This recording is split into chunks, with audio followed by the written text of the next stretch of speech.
Welcome back to this week's episode of On the Level Leadership. I am just about to hop on a client call with a fellow coach colleague of mine to discuss the notion of self-advocacy, and I thought this would make a great content video for this week. So why do we care about self-advocacy on a leadership channel? It's actually pretty simple. If you want to advocate for others on your team, if you want to advocate for your organization, you also have to learn the subtle talent of advocating for yourself. If you want to do more than survive and you want to actually thrive in your life and in your career, you're going to have to self-advocate. In this video, I'm going to give you 3 areas that you're going to need to achieve some clarity on so that you can learn to be the self-advocate that you need to be so that you can thrive rather than survive in your life, in your career, in whatever you want to do. The first of these areas is the notion of barriers. Now, when it comes to self-advocacy and speaking up for ourselves and finding our voice, there are specific barriers that can really come into play here that stop us from doing just that.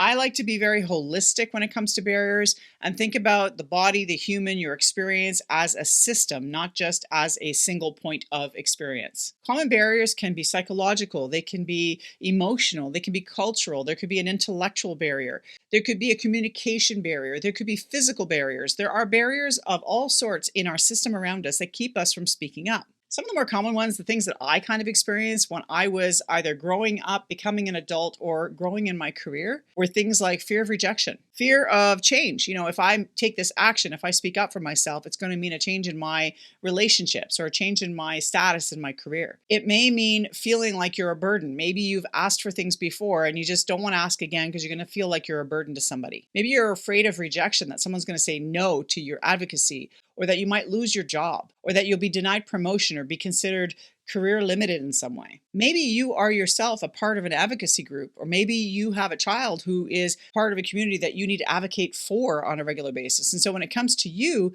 you're just tired, you're exhausted. Well, these are common barriers to self-advocacy, but I'm telling you that there are ways that you can start overcoming those barriers, and they're through what we call enablers. The definition of an enabler from a positive perspective is a person or a thing that helps make something possible. Think about that. So what I want you to do is reflect. Okay, I have this issue. I want to self-advocate.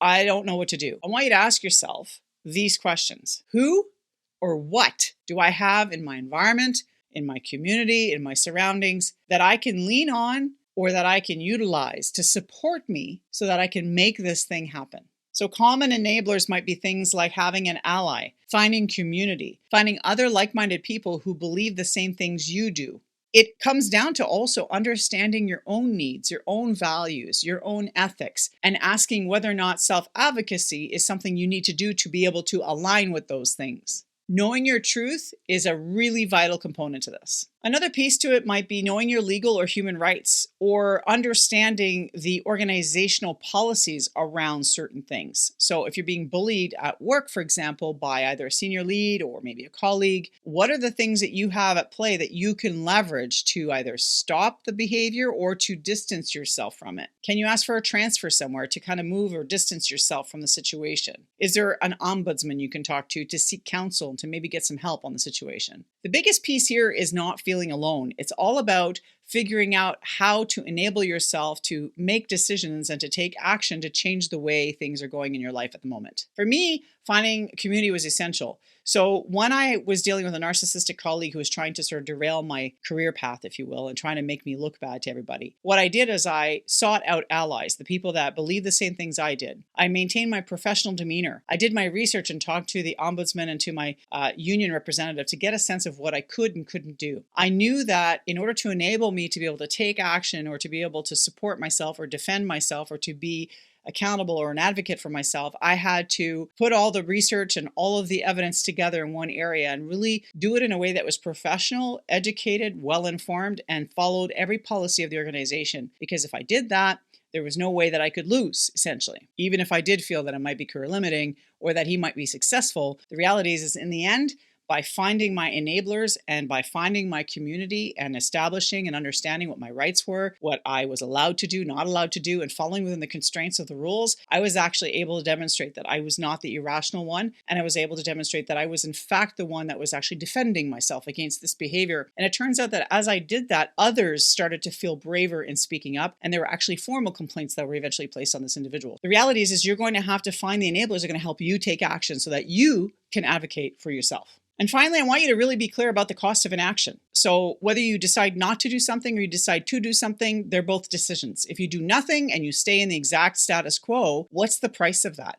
Is it going to be your career? Is it going to be your mental health? Is it going to be your physical health? Like, what is the price of inaction? Because every single decision you make has a price. And I'm going to tell you that from my own personal perspective, when I was in my 20s, I was involved in an abusive relationship. And during that time frame, I started to really get clear on the notion that the price of staying, on my mental health, on my career, because it was impacted by everything that was happening, my friendships, my family life, all of it was being impacted by this relationship. And the price of that started to become a lot greater than the price and the fear of leaving. And so I started to take action towards leaving, but I did that by finding my community, getting my friends on board with what I was doing, getting the support I needed so that when I left, I felt not only safe, but supported in doing so. You can do the same thing at work. Now, to conclude, I'd like to say that self-advocacy is, in fact, a form of self-compassion. If you're not self-compassionate, then how can you possibly live a life that is thriving rather than feeling like you're just surviving? Whatever it is that you're looking to advocate for yourself,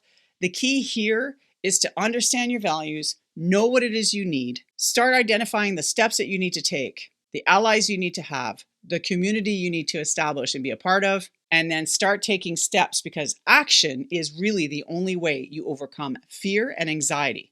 That's the hard part. Thanks again for being here, folks. I do appreciate you taking the time. Now, remember that if you got anything out of this video, give it a like and subscribe if you like this kind of content. Remember, I'm here every week to help you leaders be the best leaders you can be so you can grow in your career. And if you're listening on podcasts, follow this podcast because I am here weekly to provide this kind of content. And alternatively on YouTube, if you have any thoughts around what enabled you to speak up or what kept you from speaking up and maybe the price of not speaking up, I'd love to see a conversation in the comments down below. In the meantime, folks, take care, and we'll see you next time.